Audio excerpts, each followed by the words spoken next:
اللہ عز و جل ارشاد فرماتا ہے کہ جس کو ہم بڑی عمر دیتے ہیں پھر اسے بچپن کی طرف لوٹا دیتے ہیں۔ یہ ایک بہت عبرت کی چیز ہے ہم سب کے لیے۔ زندگی کیا ہے یہ آج ہمیں سمجھنے کی ضرورت ہے۔ زندگی کا فلسفہ قرآن پاک کے ذریعے سے سمجھیں۔ اللہ تعالیٰ نے کئی مقامات پر یہ ارشاد بھی فرمایا کہ دنیا کی زندگی ایک دھوکہ تمہیں نہ دے دے، اور سورہ ملک میں اللہ نے فرمایا کہ الذی خلق الموت والحیات لیبلوکم ایکم احسن عملا، اس نے موت اور حیات جو بنائی ہے وہ اس لیے کہ تمہیں آزمائے تمہیں اچھے عمل والا کون ہے۔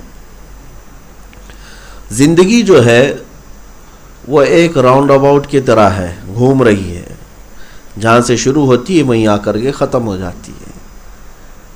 اکثر چیزیں ایسی ہیں جو ہماری اللہ نے جس کو بڑھاپا دیا ہے وہ محسوس کرے گا کہ وہ بچپن سے ملتی جلتی ہیں، چند لوگوں کو چھوڑ کر۔ اکثر انسان کے ساتھ جو معاملات ہیں وہ بچپن کی طرح سے واپس پلٹ آتے ہیں۔ اس کو یوں سمجھ لیں کہ ہم نے زمین میں ایک بیج بویا اور اس سے ایک پودا نکلا۔ شروع میں ایک کوپل نکلی، پھر پودا نکلا، پودا بڑھتا بڑھتا درخت بن گیا، اور ایک تناور دار درخت بن کر پھر اس میں پھول آئے، پھول آنے کے بعد پھر پھل آئے، اور پھل کے اندر پھر کون سا بیج آیا؟ جس بیج کو ہم نے زمین میں بویا تھا وہی بیج پھر باہر آیا۔ ایک لمبا سفر طے کیا اس بیج نے، زمین سے لے کر پودے کی شکل میں، پھر درخت کی شکل میں، پھر پھل میں، پھول میں، اور پھر پھل میں، لیکن اخیر میں پھر وہی بیج آیا۔ ایک لمبا سفر۔ اسی طرح سے انسان کے متعلق یہی ہے کہ انسان ایک سفر میں ہے، ایک ایسا لمبا سفر جس میں جانے کے بعد پھر انسان محسوس کرتا ہے کہ میں بہت لمبا سفر کر کے آیا لیکن مجھے جانا کہاں تھا وہ یاد ہی نہیں رہا۔ اب میں اس کو یوں بتاتا ہوں آپ کے سامنے کہ زندگی کے یہ جو نشیب و فراز ہیں، جوانی میں اکثر لوگ مدہوش ہوتے ہیں، انہیں پتہ بھی نہیں رہتا۔ بچپنے کو میں آپ کے بتاؤں، ہمارا بھی ہو یا آپ کا بھی ہو، بچہ جب پیدا ہوتا ہے تو اسے بہت ساری چیزوں میں سہارے کی ضرورت ہوتی ہے۔ کھڑا خود نہیں ہو سکتا، باپ کے یا ماں کے سہارے سے کھڑا ہوگا۔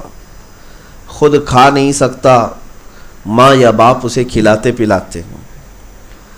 اور بڑی موٹی غذائیں یا بھاری بھرکم غذائیں نہیں چبا سکتا، ہلکے پھلکی غذاؤں پر اس کو رکھنا ہوتا ہے۔ دودھ پیتا ہے یا لیکوڈ کوئی چیز، بڑی سالڈ چیزیں نہیں کھا سکتا۔ یہ بچپنے کے حالات یہی ہیں۔ چلتے چلتے گر سکتا ہے، اسے اٹھانا پڑتا ہے، اور اس کے علاوہ بار بار ایک چیز کو اسے بتانا پڑتا ہے۔ یہ سب بچپن کی باتیں ہیں۔ پھر اس کے علاوہ بستر میں ہی پیشاب پخانہ بھی کر لیتا ہے یا کسی کی گود میں کر لیتا ہے، اسے اندازہ نہیں ہوتا۔ میرے عزیزو، یہ بچپن تھا، اس سے ہم گزرے، شعور آیا، جوانی آئی، اور اس کے بعد پھر عمر لمبی ہوئی۔ اب سورہ یاسین شریف کی وہی آیت میں تلاوت کرتا ہوں۔ اللہ عز و جل فرماتا ہے وَمَن نُعَمِّرْهُ نُنَكِّسْهُ فِي الْخَلْقِ، ہم نے جس کو لمبی عمر دی اسے بچپن کی طرف لوٹا دیتے ہیں۔ عموماً دیکھا یہ جاتا ہے کہ بڑھاپے میں آنے کے بعد پھر سے وہی حالات ہیں۔ اب بوڑھا جیسے ہی بڑھاپے میں آیا، چلنے پھرنے کے لیے یہ بھی کسی کے سہارے کا محتاج ہو گیا۔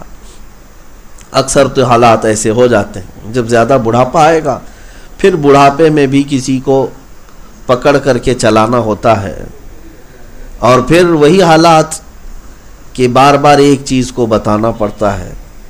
اکثر چیزیں بھول جایا کرتا ہے، جیسے بچہ بچپن میں اکثر چیزیں بھول جاتا، بڑھاپے میں بھی یہی حالات ہوتے ہیں کہ کچھ چیزیں یاد نہیں رہتی، اکثر چیزیں بھول جایا کرتا ہے۔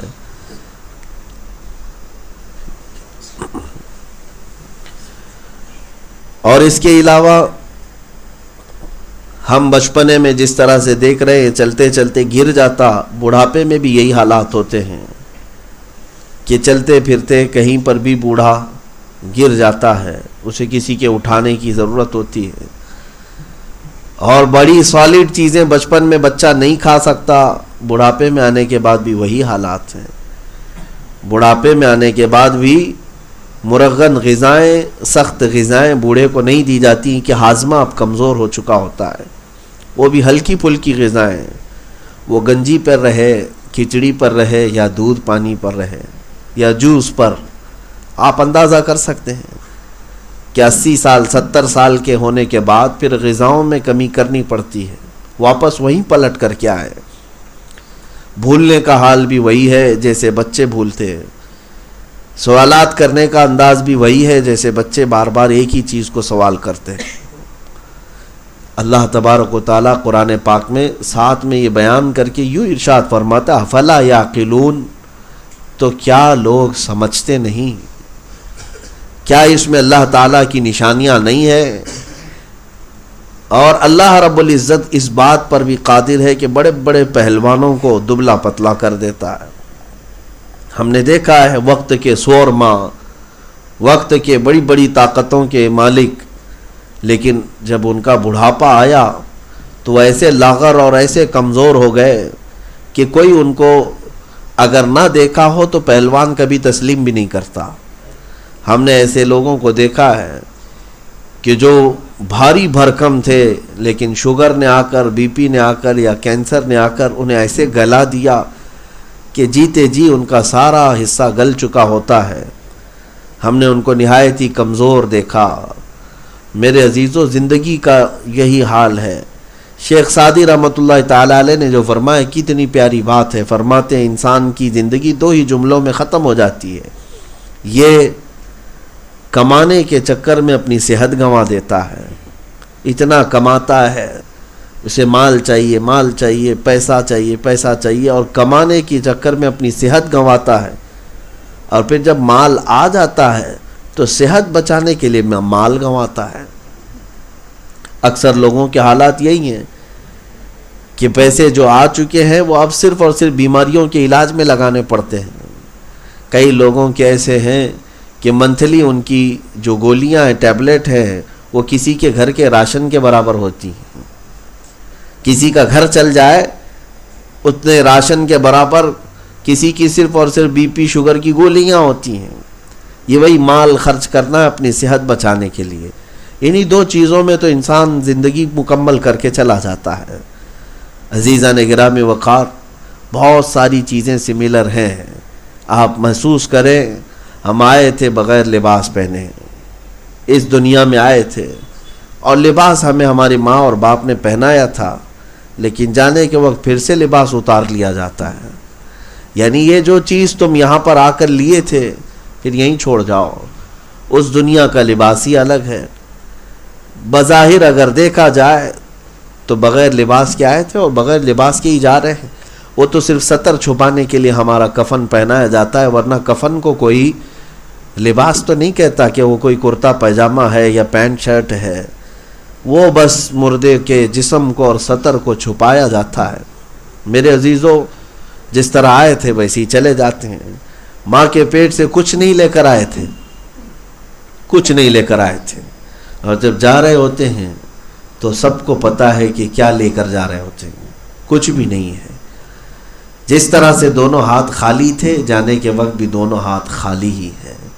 یہ زندگی کی حقیقت ہے، اور میں آپ کو بتاؤں، مانو یا نہ مانو، دنیا کا سب سے بڑا سچ موت ہے۔ تم اس کا انکار کرو یا مانو، دونوں صورتوں میں آپ کو یہ تسلیم تو کرنا ہی ہوگا کہ موت آنی ہے۔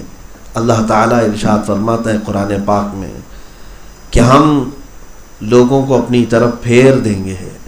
کئی جگہوں پر ہے وَإِلَيْهِ يُرْجَعُونَ وَإِلَيْهِ تُرْجَعُونَ وَإِلَيْهِ النُّشُورُ، قرآن پاک میں کہ تم سب کے سب لوٹائے جاؤ گے اس کی طرف، تم سب کے سب پلٹائے جاؤ گے اس کی طرف، اسی کی جانب جمع کیے جاؤ گے۔ یہ آیتوں میں مولا تعالیٰ نے بارہا ہمیں ارشاد فرمایا۔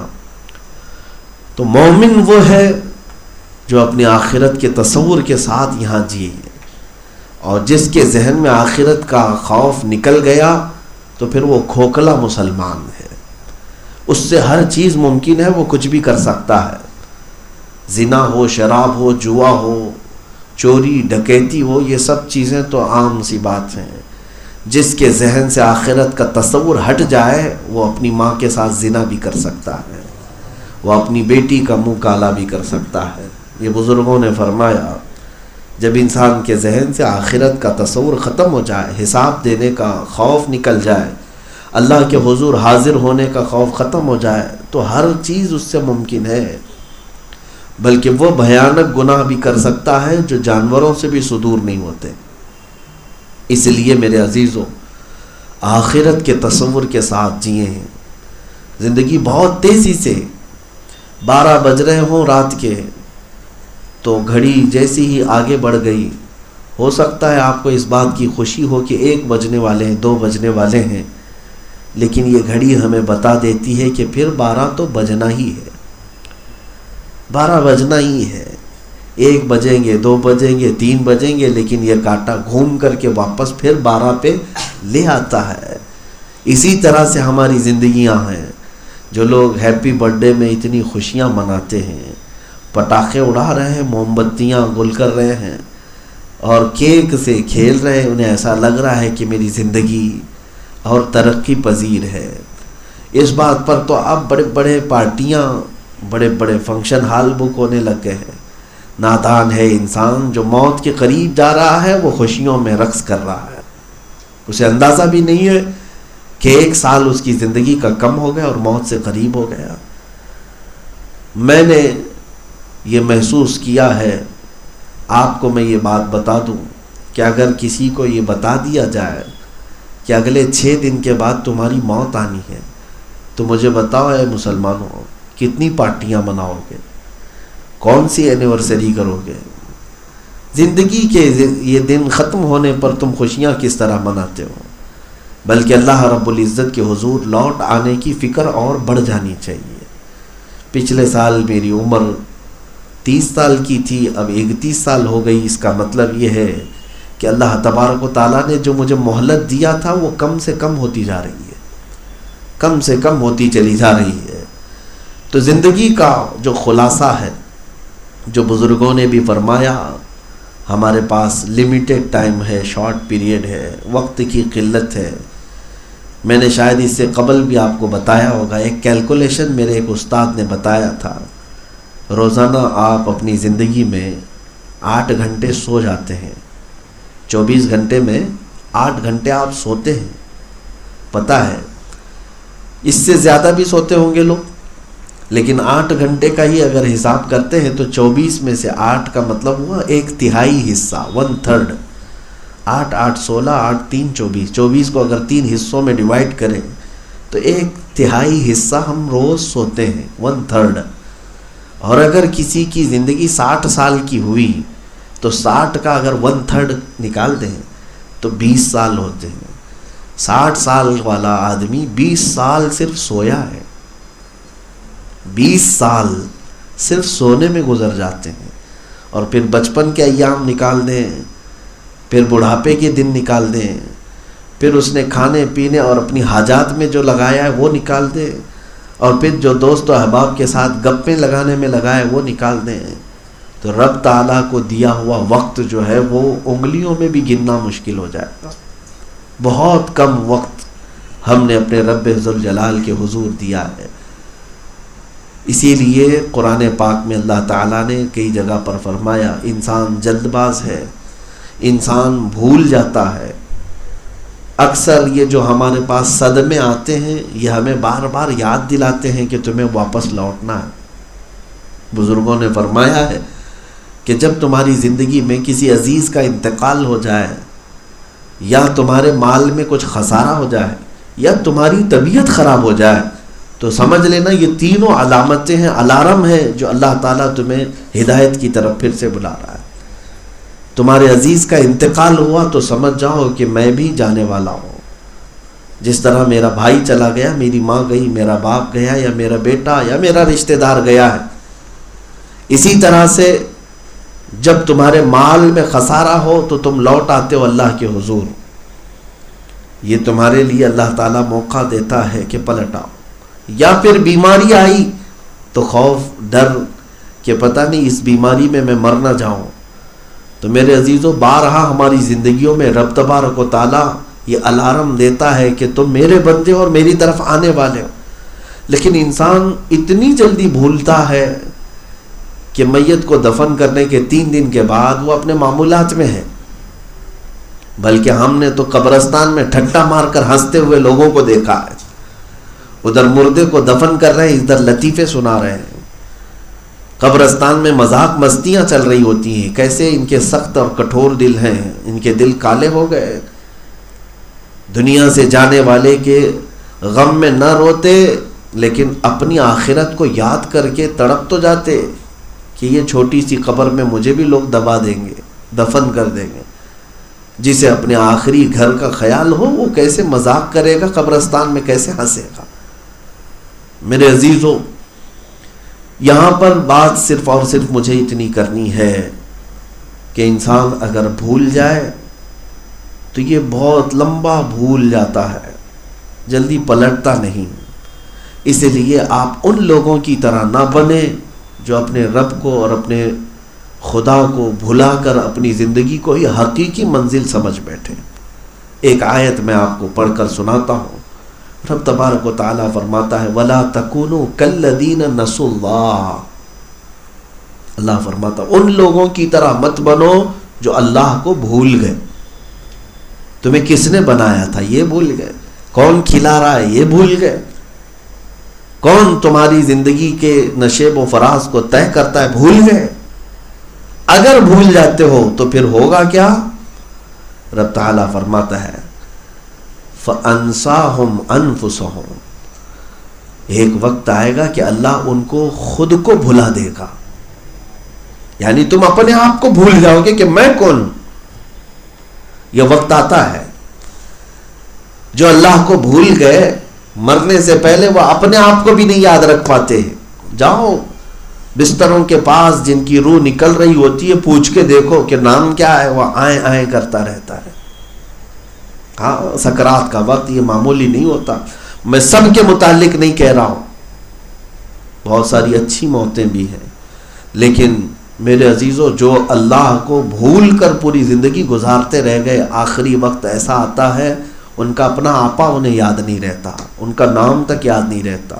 ان کی اولاد سامنے کھڑی رہتی ہے لیکن وہ پوچھ رہے ہوتے ہیں کہ یہ کون ہے، وہ کون ہے، یہ کیوں. وہی قرآن پاک میں اللہ نے فرمایا کہ جو اسی زندگی کو حقیقی سمجھ بیٹھے اور اللہ کو بھول گئے، اللہ تعالیٰ انہیں ان کے اپنے آپ کو بھلا دیتا ہے. مولانا فرماتے ہیں، مولانا روم جلال الدین رومی رحمۃ اللہ علیہ، کہ ایک شخص نے ایک طوطا پالا تھا اور اس کی آواز اسے اچھی لگتی تھی. اس طوطے کو اس نے کلمہ سکھایا تھا. رٹا مار کر کے طوطا بار بار یہ لا الہ الا اللہ لا الہ الا اللہ کہتا تھا. طوطے سے اسے بڑا پیار تھا. ایک دن اس کے پنجرے کے پاس ایک بلہ آیا. طوطا باہر نکلا تھا، بلے نے پنجہ مارا. جیسے ہی اس طوطے کے سر پر پنجہ مارا، طوطا ٹائیں ٹائیں ٹائیں ٹائیں کرتا رہا اور مر گیا. بلے نے اس کو اچھی طرح سے پھاڑ دیا. مالک دیکھ رہا تھا طوطے کا. یہ مولانا روم جب کوئی بات بتاتے ہیں تو وہ روح کی گہرائی میں اتر کے بتاتے، کوئی کہانیاں نہیں سناتے. اس سے زندگی کا کوئی نہ کوئی ایک اہم بات کھلتا ہے. مالک آیا اور دیکھا کہ اس کا پالا ہوا طوطا مر گیا، لیکن بلہ جب پنجہ مارا تو یہ کافی چلا رہا تھا. اس بات کو لے کر وہ مالک جو ہے طوطے کا غمگین ہو گیا اور رونے لگ گیا. لوگ آئے، کہا کہ میاں کوئی رشتہ دار تھوڑی نہ مرا ہے، اتنا غم کر رہے ہو. طوطا مرا ہے، دوسرا طوطا لے آؤ، پھر پالو، پھر وہ تمہاری تربیت میں ویسے ہی بن جائے گا جیسے پہلا طوطا تھا. اس مالک نے کہا میں اپنے طوطے کی موت کے غم میں نہیں رو رہا. طوطا طوطا تھا، مسئلہ میرے لیے وہ نہیں ہے. میں نے اس طوطے کو کلمہ پڑھایا تھا، سکھایا تھا. رٹ کر کے یہ بار بار لا الہ الا اللہ لا الہ الا اللہ کہتا تھا طوطا، صبح شام پنجرے میں بولتا رہتا تھا.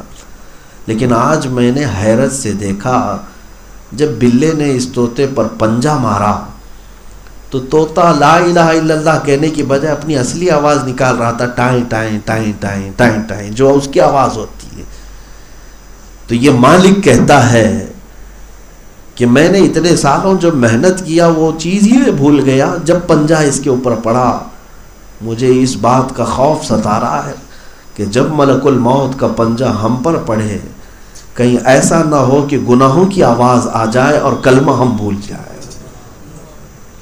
ہوتا ہے میرے عزیزوں، ہوتا ہے. بعض لوگوں کے متعلق سنا گیا ہے کہ جب ان کی روح نکلنے کا وقت قریب آیا تو وہ گانے لگ گئے، کسی کو گالی گلوچ کرنے لگ گئے. گالی دینے کی عادت تھی بچپن سے، بات میں گالی دیتے تھے. کسی نے کلمہ پڑھنے کے لیے کہا ایک بوڑھی عورت کو تو وہ گالی دینے لگ گئی. ایسی گالیاں کہ پھر وہ کفریات تک بھی پہنچ سکتی ہیں. خدا کو گالی دینا، اللہ کو گالی دینا، یا اس کے سامنے جس کا ذکر ہو اس کو گالی دینا. انسان اپنی اصلیت پر آ جاتا ہے مرنے کے وقت. لیکن یہ حالات ان کے لیے ہیں جو زندگی میں اللہ کو بھولے رہے. اور قرآن یہی کہتا ہے. اور ایک آیت ہے 16ویں پارے کی، اللہ تبارک و تعالیٰ فرماتا ہے کچھ لوگ قیامت کے دن اٹھائے جائیں گے اندھے ہو کر. وہ پوچھیں گے ربی لما حشرتنی اعمی وقد کنت بصیرا، اے اللہ میں تو اکھیارا تھا دنیا میں، آنکھ والا تھا، لیکن آج تو نے مجھے اندھا کر کے کیوں اٹھایا؟ قال ربی لما حشرتنی اعمی وقد کنت بصیرا. رب تعالیٰ فرماتا ہے وَكَذَلِكَ أَتَتْكَ آيَاتُنَا فَنَسِيتَهَا وَكَذَلِكَ الْيَوْمَ تُنْسَى. اے میرے بندے، دنیا میں میری بہت ساری نشانیاں تیرے پاس آتی تھی، تو بھول جاتا تھا. میری آیتیں آتی تھی، میری طرف بلانے والے آتے تھے، انہیں پیٹ پیچھے ڈال دیتا تھا. اسی طرح آج بھی تجھے بھلا دیا گیا ہے، تیری آنکھیں ختم کر دی گئی ہیں. اعمیٰ کا مطلب صرف آنکھوں سے اندھا ہونا نہیں ہے، بلکہ پورا میموری پاور ختم ہو جانا. ایک بات کی طرف آپ نے کبھی توجہ کیا، میں اس سے قبل بھی شاید آپ کے سامنے رکھا ہوں، کہ دنیا میں جو ایگزام ہوتا ہے نا، امتحان ہوتا ہے، وہ بڑا سسپینس رکھا جاتا ہے. اس کو ظاہر سی بات ہے بہت سیکیور بھی رکھا جاتا ہے. تجسس ہر ایک کو رہتا ہے. 10ویں والے ایگزام دے رہے ہیں، 12ویں والے دے رہے ہیں، ارے 7ویں والے دے رہے ہیں، لیکن کیا پرچے میں آنے والے کوشچن پتہ ہی نہیں. ڈسکشن چلتا رہتا ہے، تیاریاں چلتی رہتی ہیں.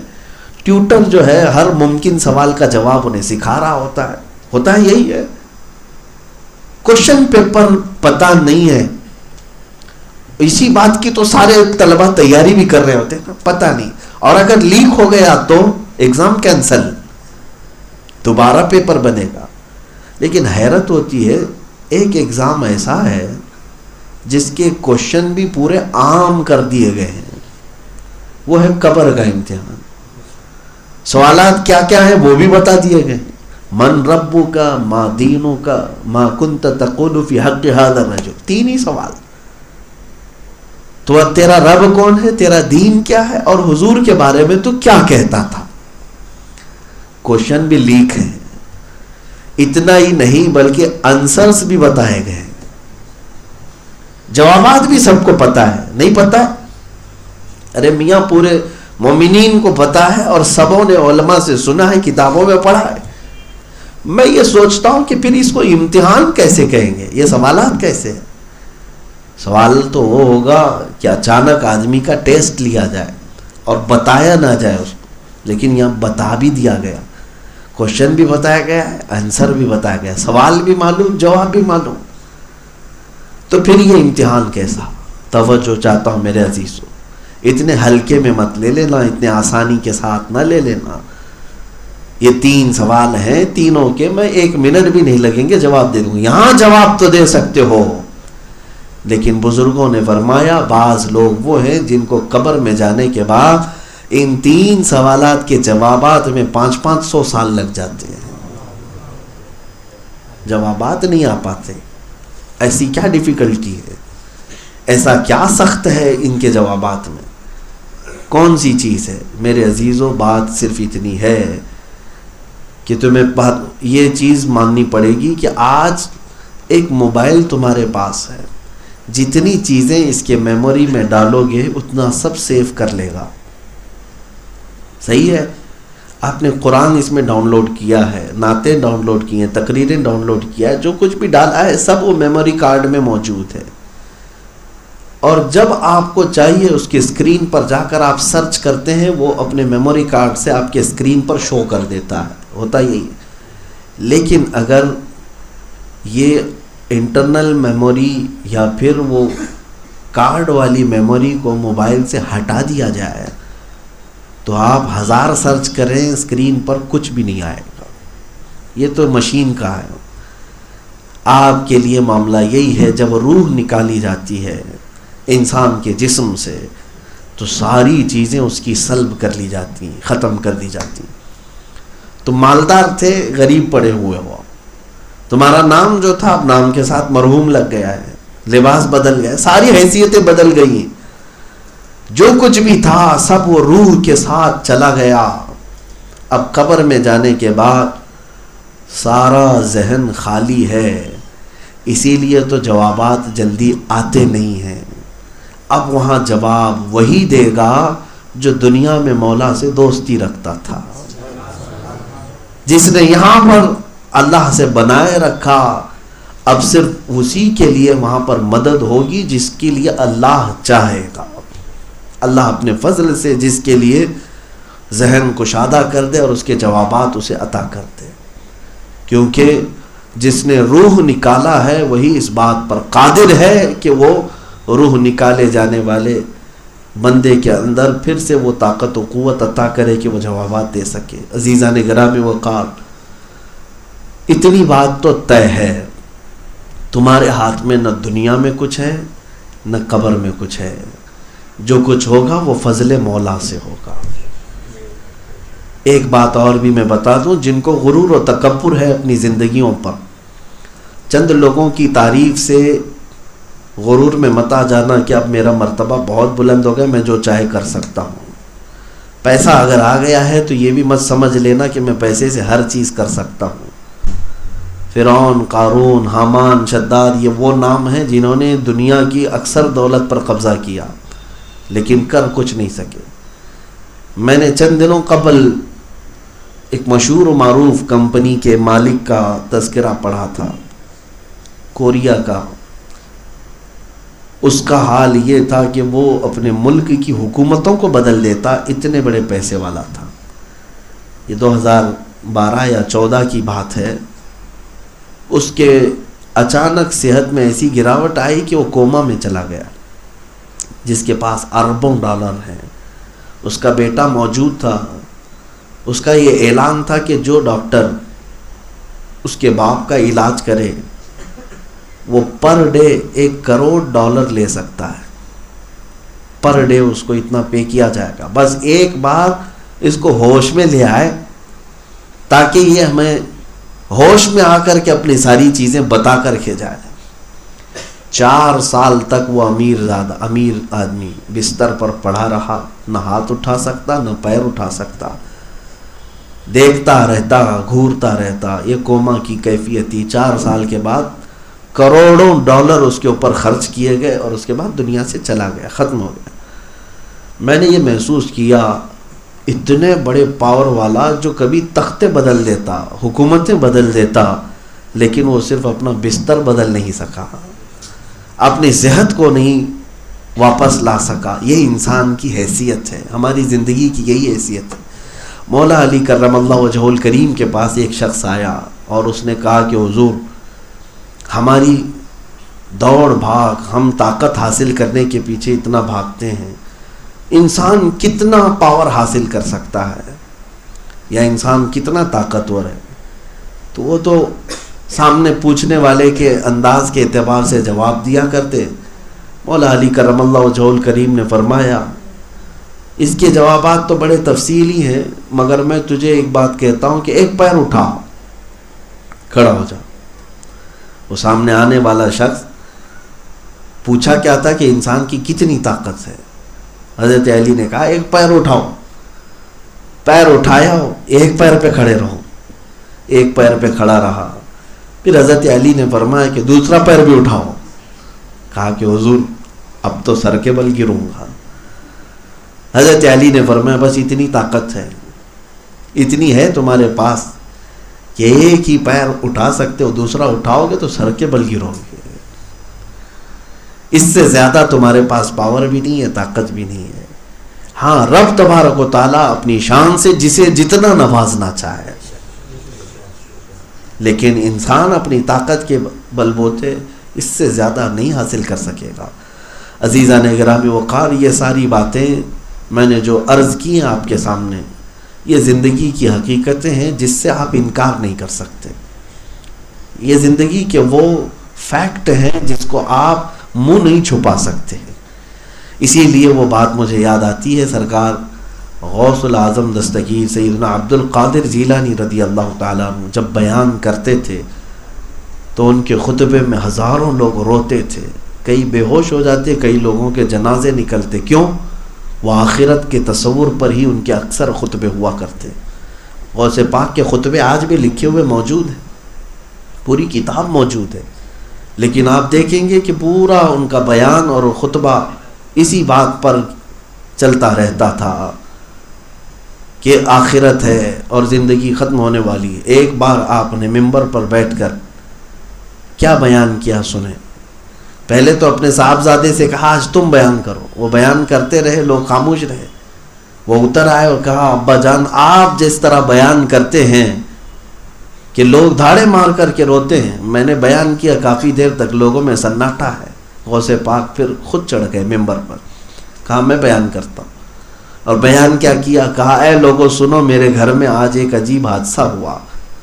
میں نے دوپہر کا وقت تھا, گرمیاں تھیں, میری بیوی نے دہی جما کر رکھا تھا مٹی کی ہانڈی میں تاکہ ان گرمیوں میں دہی کھا لوں. دوپہر کو جب میں پہنچا تو میرے پہنچنے سے پہلے ایک بلہ آیا اور پنجہ مارا اور دہی کی ہانڈی پھٹ گئی, پورا دہی بہہ گیا. نہ میں کھا پایا نہ میری بیوی کھا پائی. اتنا بیان کیا غوث پاک تو لوگ رونے لگ گئے, دھاڑے مار کر رونے لگے. کیا تھا میرے عزیزوں, گھر کا واقعہ بیان کرنے پر رونا کس بات کا؟ اصل میں بات یہ تھی کہ وہ بغداد والے جو محفل میں حاضر ہوتے تھے وہ غوث پاک کے مرید ہی نہیں, وہ اہل دل تھے. وہ باتوں کی تہ تک پہنچتے کہ غوث پاک اپنے گھر کا قصہ نہیں سنا رہے ہیں بلکہ ہر انسان کی زندگی کی حقیقت اور اس کا فیکٹ بتا رہے ہیں کہ تم جس طرح سے میرے گھر میں دہی جمایا گیا تھا گرمیوں میں کھانے کے لیے, پوری زندگی بھر مال جمع کرتے ہو کہ بڑھاپے میں کام آ جائے, مصیبت کے وقت کام آ جائے, جمع کرتے کرتے رہ جاتے ہو. پھر وہ وقت آتا ہے جب تمہارے کھانے کا اس سے پہلے ملک الموت آ کر تمہاری روح قبض کر جاتا ہے. جس طرح میرے گھر میں بلے نے پنجہ مارا اور دہی کی ہانڈی توڑ دیا, بہہ گیا, ہماری زندگیوں میں بھی ہم نے دیکھا ہے کہ سب کا سب دھرا کا دھرا رہ جاتا ہے. ویسے کہ ویسے ہم چھوڑ کر چلے جاتے ہیں. آپ کو اندازہ بھی ہے کہ جس وقت دنیا سے آپ جا رہے ہوتے ہیں یا ہم جا رہے ہوتے ہیں کتنی چیزیں باقی رہ جاتی ہیں, کتنی چیزیں.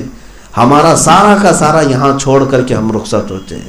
کئی اولاد اگر اللہ نے دیا ہے تو بیوی بچے اور اپنا بنایا ہوا وہ گھر, اپنے خریدے ہوئے سامان, اپنی جان جس میں لگی ہوئی ہے وہ لباس, اپنا مال, یہ ساری چیزیں دیکھتے رہ جاؤ گے. اور جب تمہیں اٹھا کر لے جایا جا رہا ہوتا ہے خالی طور پر, کچھ بھی نہیں, کفن میں ایک جیب تک نہیں سلتے اور قبر میں ایک تکیہ تک نہیں رکھتے اور سونے کے لیے ایک چٹائی بھی نہیں دیتے, کچھ بھی نہیں ہوتا. یہی زندگی کی حقیقت ہے, اس سے منہ نہیں موڑو. کب تک اس سے منہ موڑو؟ میرے آقا صلی اللہ تعالیٰ علیہ وسلم کی اس حدیث کی وجہ سے میں آج یہ بیان کر رہا ہوں جس میں اللہ کے نبی صلی اللہ علیہ وسلم نے فرمایا میں جا رہا ہوں, 2 نصیحت کرنے والوں کو تمہارے درمیان چھوڑ جاتا ہوں. جب تک یہ 2 نصیحت کرنے والوں کی نصیحت سنتے رہیں گے لوگ ہدایت پر قائم رہیں گے. وہ کون سے 2 نصیحت کرنے والے ہیں؟ حضور پاک صلی اللہ علیہ وسلم نے فرمایا ایک قرآن ہے اور دوسرا موت ہے. قرآن تمہیں نصیحت کرتا رہے گا اور موت تمہارے محلے میں آئے، تمہارے رشتہ داروں میں آئے، وہ بھی ایک خاموش نصیحت کر کے جاتی ہے کہ تیرا بھی یہی ہونا ہے، تمہیں بھی یہیں پر اپنے سفر کا خاتمہ کرنا ہے۔ میرے عزیزو، آج جس طرح موت عام ہے، میں نے اپنی زندگی میں اتنی موتیں کثرت کے ساتھ کورونا کال میں جس طرح سے ہوئی ہیں نہیں دیکھا۔ لاشوں کے انبار دیکھا آپ نے کہ جیسے لوگ لنگر کے لیے بھیڑ بھاڑ لگاتے، یہاں لوگ جلنے کے لیے، دفن ہونے کے لیے بھیڑ لگائے ہوئے۔ قبروں کے پاس اس قدر بھیڑ بھاڑ کس بات کی؟ مردوں کی بھیڑ۔ یہ تو ہمیں جتنا دکھایا گیا ہے، ورنہ جو نہیں دکھا وہ کتنی لاشیں تھیں، کتنی موتیں تھیں۔ میرے عزیزو، موت کا بازار گرم تھا، اور یہ انہی حالات کے دوران ہم سب کو پھر سے اپنا احساس بیدار کرنا چاہیے کہ مجھے پلٹنا ہے۔ اچانک کوئی بلاوا آ جائے تو مجھے سب چھوڑ کر کے نکلنا ہوگا۔ اسی لیے چند نصیحتیں میری سن لو کہ جانے کے وقت اچانک کوئی موت آئے تو اتنی تیاری تو رہے کہ پھر میرے بعد میرے گھر والے یا کوئی دیکھے تو میرے اوپر وہ لان تان تو نہ کرے۔ کچھ چیزیں صاف ستھری رکھو، اپنے گھر کو، اپنے اہل و عیال کو، اور اپنے پاس موجود چیزوں میں سے 2 چیزوں کو صاف رکھو۔ ایک تمہارا موبائل ہے اور ایک تمہارا دل ہے۔ تقریباً دونوں کے حالات آج ویسے ہی ہو گئے۔ موبائل نکال لو تو زیادہ دیر تک شاید زندہ نہیں رہے گا، جیسے دل نکال لو تو زیادہ دیر زندہ نہیں رہے گا۔ سیم تقریباً ہو گئے۔ یہ تو میں اسے ہی کہہ رہا ہوں، ورنہ موبائل کی حیثیت دل کے برابر نہیں ہے۔ آج بنا لیا گیا اس طرح سے۔ اللہ نہ کرے ایسا ہو کہ ایک خاتون اس بات کا آج بھی پچھتاوا کرتی ہے کہ میں اپنے شوہر کی بڑی عزت کرتی تھی، بہت عزت کرتی تھی اور بہت محبت بھی کرتی تھی۔ اچانک میرے شوہر کا انتقال ہوا ہارٹ اٹیک کی وجہ سے، اور اس کے بعد ساری چیزیں میرے پاس آ گئی، وراثت کی ہو یا گھر میں۔ لیکن موبائل جو ہے یہ ایسی چیز ہے، کتنی عزتیں ختم کر دیتا ہے، کتنی محبتوں کا قتل کر دیتا ہے۔ وہ خاتون، میں کسی کا وہ نہیں چاہتا کہ بے عزتی و توہین ہو، صرف عبرت کے لیے میں ذکر کرتا ہوں۔ سوال اس نے اس لیے بھی نہیں کیا تھا کہ اپنے شوہر کے لیے کچھ غلط جملے یا کچھ بددعا کرے، لیکن صرف اس لیے کہ دل میں جو کھٹائی آئی ہے، جو کڑوائی آئی ہے، کڑواہٹ آئی ہے، اس کو ختم کیسے کروں؟ میرے دل میں بڑی کڑواہٹ آئی ہے، اس کو ختم کرنے کے لیے میں کیا کروں؟ ہم نے پوچھا کہ وجہ کیا ہے؟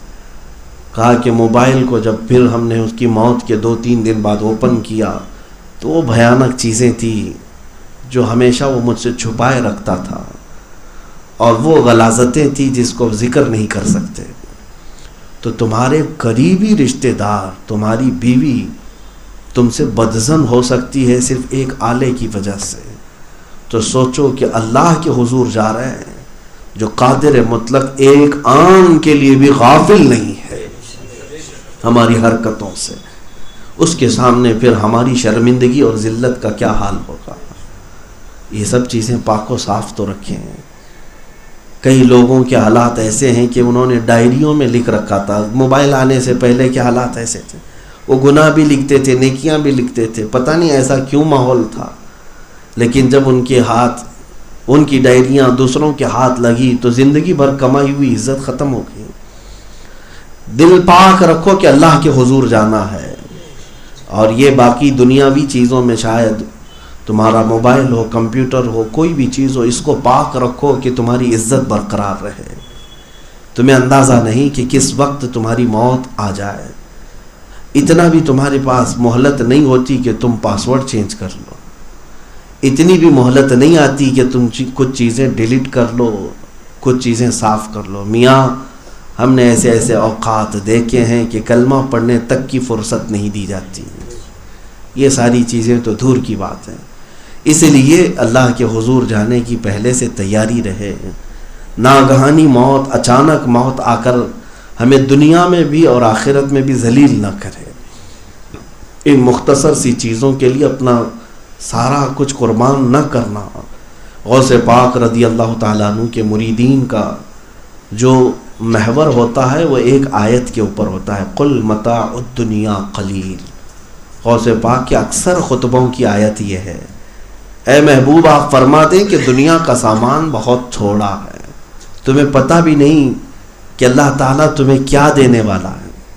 آپ کو ایک اندازے کے مطابق بتا دوں میں، حساب کتاب ہو جائے گا قیامت کے دن، برسوں لگیں گے، جنتی جنت میں جا چکے ہوں گے، کئی 100 سال بلکہ ہزاروں سال کے بعد سب سے اخیر میں جو جنت میں آئے گا، سب سے لاسٹ، جس کا حساب کتاب ہونے میں کتنے سال لگ گئے پتہ نہیں، یا دوزخ میں عذاب سہ کر کے آیا لیکن سفارش یا شفاعت پر اخیر میں آ گیا، سارے جنتی جنت میں براجمان تھے، لاسٹ مومنٹ پر جو بندہ آیا، حدیث میں ہے وہ جنت میں داخل ہو کر اپنی سیٹ پوچھ رہا ہے، اپنا محل پوچھ رہا ہے کہ میرا کہاں ہے۔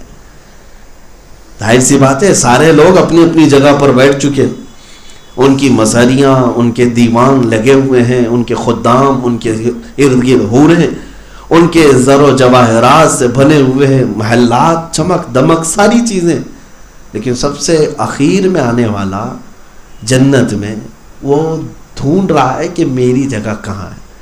ہر جگہ ڈھونڈا تو سب فل تھا، سب فل تھا، تو رب تبارک و تعالیٰ سے پوچھتا ہے کہ اے مولا تو نے مجھے جنت میں داخل تو کر دیا، سب سے اخیر میں آیا صحیح، میرے لیے جنت میں کیا ہے؟ توجہ چاہتا ہوں میرے عزیزوں، اللہ تبارک و تعالیٰ اس بندے سے پوچھتا ہے، خود فرماتا ہے اے بندے تو سب سے اخیر میں آیا، کیا تو اس بات سے خوش ہوگا کہ جس دنیا سے تو آیا ہے، جس دنیا سے تو آیا ہے اس دنیا کے برابر کا ایک محل دے دوں؟ اللہ ہو سب سے اخیر میں آنے والا، وہ کہتا ہے کہ اے رب ذوالجلال یہ میری حیثیت سے زیادہ ہے، اور تیرا رحم تو اور بھی بلند ہے، تیرا کرم اس سے بڑھ کر ہے۔ اللہ تبارک و تعالیٰ پھر فرماتا ہے جس دنیا سے تو آیا ہے کیا اس کے مثل 2 گنا بڑا ایک محل تجھے جنت میں دے دوں؟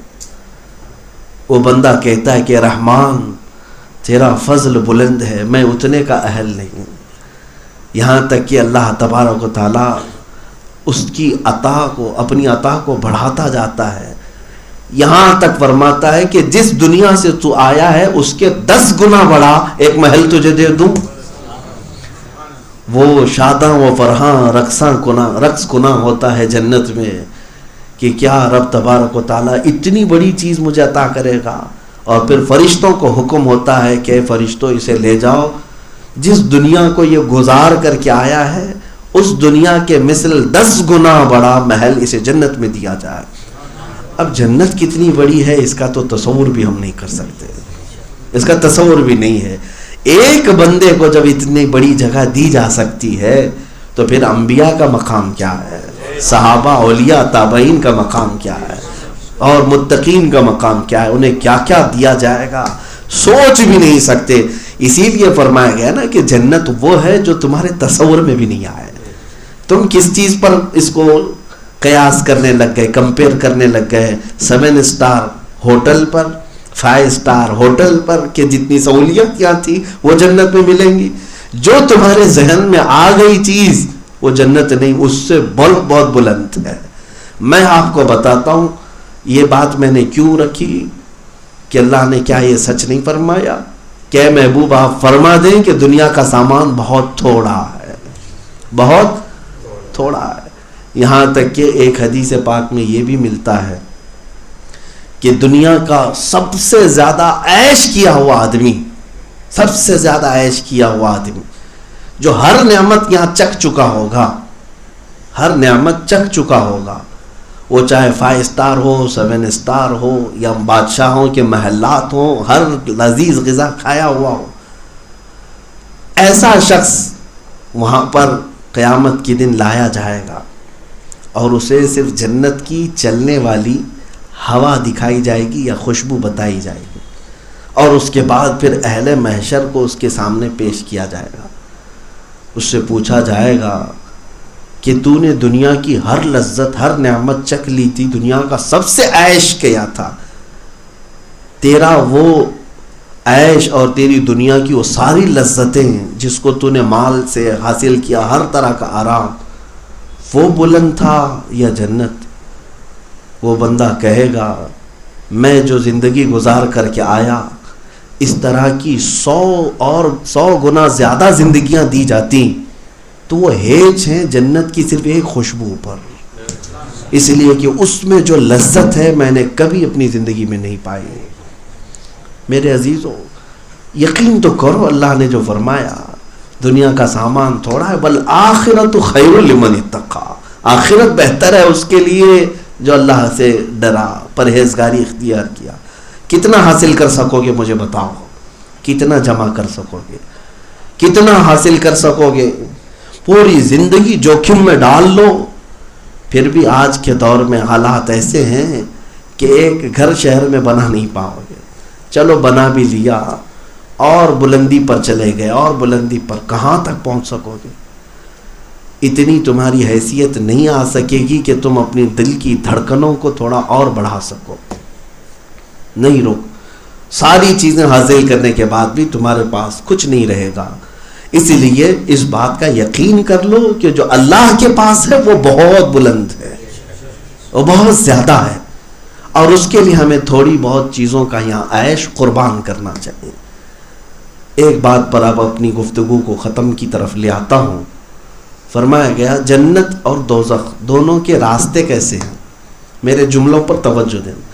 جنت کا راستہ بہت ہی کانٹے بھرا ہوا ہے اور دوزخ کا راستہ پھولوں سے سجا ہوا ہے. میں نے الٹا تو نہیں کہہ دیا, بظاہر تو الٹا ہے, حقیقت ہے. لیکن جنت کا راستہ, میں ہوش و حواس میں بول رہا ہوں, جنت کا راستہ کانٹوں سے بھرا ہوا اور دوزخ کا راستہ پھولوں سے سجا ہوا. مولانا روم فرماتے ہیں یہ دنیاوی اعتبار سے, اس لیے کہ جو چلنے والا ہے دوزخ کی طرف ہر گناہ میں اسے لذت لگتی ہے, اسے لگتا ہے کہ اتنا آسان راستہ ہے, نہ نماز کی ضرورت, نہ روزے کی, نہ زکوٰۃ کی, نہ صبح اٹھنا ہے نہ شام میں اٹھنا ہے, یہ تو بالکل آرام دہ لگتا ہے. اور جنت کے راستے کو بتایا گیا ہے کہ فجر میں اٹھ جانا ہے, ٹھنڈے پانی سے وضو کرنا ہے, اور محنت کے ساتھ روزے رکھنا ہے, پسندیدہ مال کو زکوٰۃ میں دینا ہے. یہ سب کانٹے ہی تو ہیں. لیکن میرے عزیزوں ایک بات یاد رکھ لینا, جس کو اپنی منزل پتہ ہے اس کے لیے کانٹے پھول بن جاتے ہیں, اور جسے دوزخ کی گرمی پتہ ہو اس کے لیے پھول بھی کانٹے بن جاتے ہیں.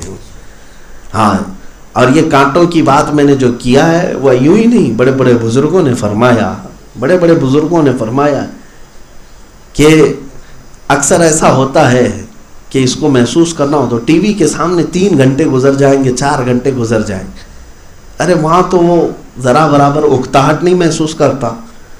لیکن ذکر کی مجلس ہو یا مسجد کی محفل ہو, بار بار پالتی بدلنا اور اس کے اندر اکتاہٹ, بھاگ جانے کا دل. کیوں؟ ایک بزرگ نے یہی فرمایا کانٹوں کے اوپر آدمی کتنی دیر بیٹھ سکتا ہے, کانٹوں کے اوپر آدمی کتنی دیر بیٹھ سکتا ہے, اس کو چبھن ہوتی رہے گی, شیطان چبھاتا رہے گا. یہاں پر اپنے نفس کو کنٹرول کر کے بیٹھنا ہوتا ہے, اسی لیے اس طرح کی کیفیت ہوتی ہے. اور باقی دوسرے انٹرٹینمنٹ میں ارے وہ تو پھولوں میں بیٹھا ہوا ہے جو دوزخ کی طرف لے جا رہا ہے, وہاں بے چینی اسی لیے نہیں ہے. لیکن جس بندے نے ان کانٹوں کو اپنی منزل کو سمجھ لیا, یہ کانٹے بھی اس کے لیے پھول بن جاتے ہیں, اس کے لیے راحت کا سامان بن جاتے ہیں. خیر, اس بات پر میں اپنی گفتگو کو ختم کرتا ہوں کہ اللہ تبارک و تعالی جتنی بھی زندگی عطا کیا ہے اس میں آخری سانس آنے تک ہمیں مولا تعالیٰ اپنی اور اپنے رسول سے غافل کبھی نہ فرمائے, ہمیں غفلت کی زندگی سے مولا تعالیٰ آزاد فرمائے, اور جو غفلت میں ہم نے جانے میں انجانے میں گناہ کیے مولا ان سب کو درگزر فرمائے. اور رب ذوالجلال تیرے حضور لوٹنے سے پہلے ہم سب کو توبہ کی توفیق عطا فرمائے. اے کریم خدا, دنیا کی ہوس, ہرس اور لالچ سے ہمارے دلوں کو پاک کر دے. یہاں رہتے ہوئے ہمیں اپنی آخرت بنانے کی توفیق عطا فرما۔